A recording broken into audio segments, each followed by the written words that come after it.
성도님들, 예수님의 은혜로 우리가 구원받았다면 그때부터는 그저 우리가 원하는 대로 아무렇게나 마음대로 살아도 되는 것입니까? 오늘 본문 26절의 말씀을 함께 읽습니다. 우리가 진리를 아는 지식을 받은 후 짐짓 죄를 범한 즉 다시 속지 않은 제사가 없고. 방금 본문을 통해 히브리서 기자는 진리를 아는 지식을 받은 후에 짐짓 죄를 범하면 더 이상 속지 않은 제사가 없다고 엄중히 경고하고 있습니다. 여기서 짓이란 말은 고의로라는 뜻이나 이는 고의로 짓는 모든 죄가 구원에서 멀어지게 한다는 의미는 아닙니다. 이것은 더 정확하게 말하면 배교의 죄를 가리킵니다. 잘 아시는 대로 구약시대에는 우상 숭배를 하기만 해도 즉시 돌에 맞아 죽었습니다.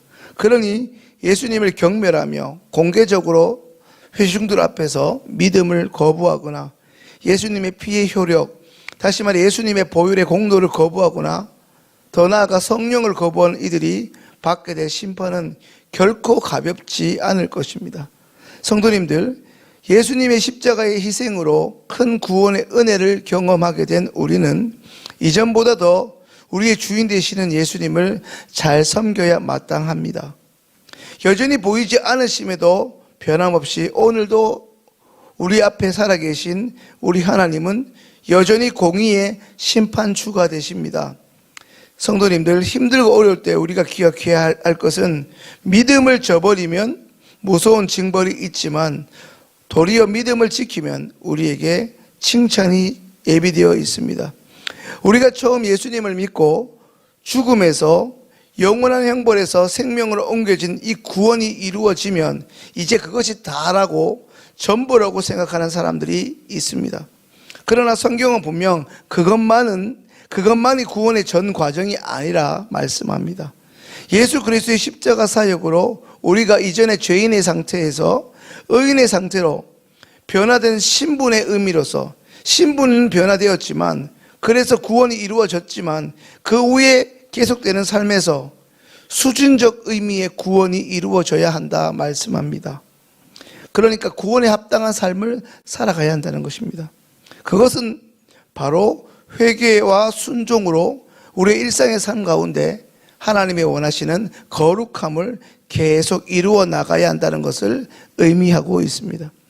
그리스도의 공로로 의인의 신분이 되었다 하더라도 우리가 결코 하나님이 부르시는 그날까지 이 믿음의 선한 싸움을 멈추지 말고 계속해야 하는 이유가 바로 여기에 있습니다. 믿음이 약해져서 자꾸만 뒤로 물러가는 것이 아니라, 그래서 겨우 구원만 얻는 인생이 아니라 하나님이 원하시는 예수님을 닮아 온전한 성화를 이룰 때까지 믿음을 지킴으로 완성 차원의 구원에 이르러야 합니다. 자, 32절의 말씀을 함께 읽습니다. 너희가 빛을 받은 후에 고난의 큰 싸움을 견디어낸 것을 생각하라. 이제까지 아무리 신앙생활을 신실하게 잘 해온 사람이라 할지라도 어려운 상황을 만나게 되면 대개 믿음이 흔들릴 수밖에 없습니다. 어쩌면 인지상정입니다. 그러니 우리가 결코 쉽지 않은 현실 세계에서 예수님을 향한 이 믿음을, 이 신앙을 유지하기 위해서는 과거에 경험한 하나님의 은혜와 승리를 기억하는 것이 절대적으로 필요합니다. 초대교회 때 극심한 환난과 박해로 많은 사람들이 믿음을 저버리고 소위 배교의 길을 걸어갔습니다. 하지만 예수님을 처음 만나 빛을 받았던 구원의 은혜를 잊지 않고 붙들었던 사람은 어찌 그 고난을 이겨냈나 싶을 만큼 그 고난을 결국 견뎌내었습니다. 다시 말하면 모두가 배교하는 것 같지만 다 배교하는 것은 아니라는 것입니다. 어쩌면 우리 주변에 누가 있느냐가 더 중요하겠죠. 배교하는 사람만 보면 배교하는 것이 너무나 쉽고 당연한 것 같지만 힘들고 어려워도 견뎌낸 신앙의 사람들이 옆에 있으면 또한 할 수 있다는 것입니다. 히브리서 저자는 편지글을 읽는 이 수신자들에게 이것을 기억하며 어떤 어려움 가운데서도 담대히 예수 그리스도를 향한 그 믿음을 지켜나갈 것을 다시 한번 권면합니다. 구원의 확신을 가진 사람은 보다 나은 일시적인 것이 아닌 영원한 재물이 있음을 알기에 훗날 그들이 곧 누리게 될 그 천국에서 누리게 될 영원한 소유와 하나님이 예비하신 상급을 바라보며 현재의 손해와 고통을 의연하게 감수합니다. 그래서 로마서는 장차 올 영광이 지금의 고난보다 낫다고 하지 않습니까? 영원한 가치를 위해서 일시적인 것을 포기하는 것은 결코 어리석은 것이라 할 수 없습니다. 어쩌면 영원한 투자인지도 모릅니다. 이제 오늘 39절의 말씀을 함께 읽습니다. 우리는 뒤로 물러가 멸망할 자가 아니요 오직 영혼을 구원함에 이르는 믿음을 가진 자이니라. 아멘. 아멘이십니까?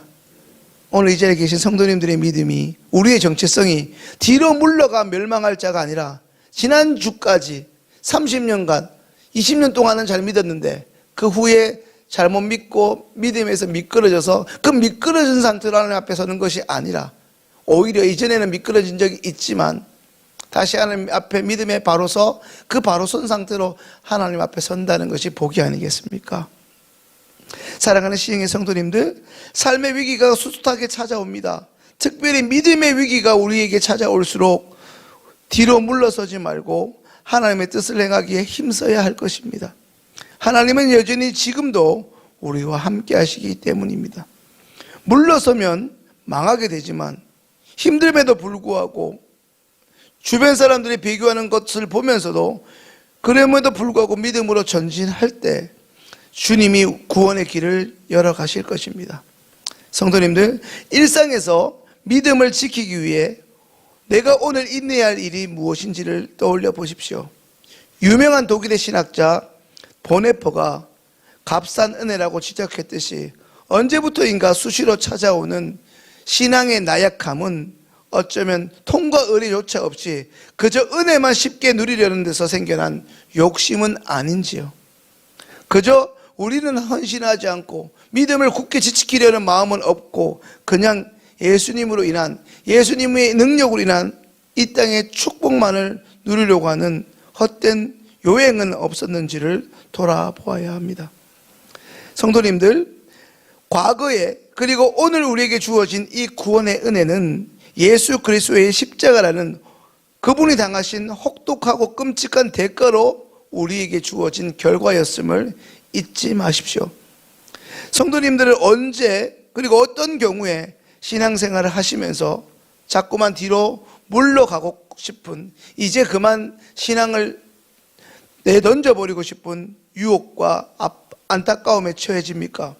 뒤로 물러가고 싶고 믿음의 후퇴의 그 매 순간마다 하나님의 그 이전의 구원의 은혜를 기억하시면서 믿음으로 다시금 전진하는 멋진 시흥의 그리스도인들 되실 수 있기를 주님의 이름으로 축원합니다.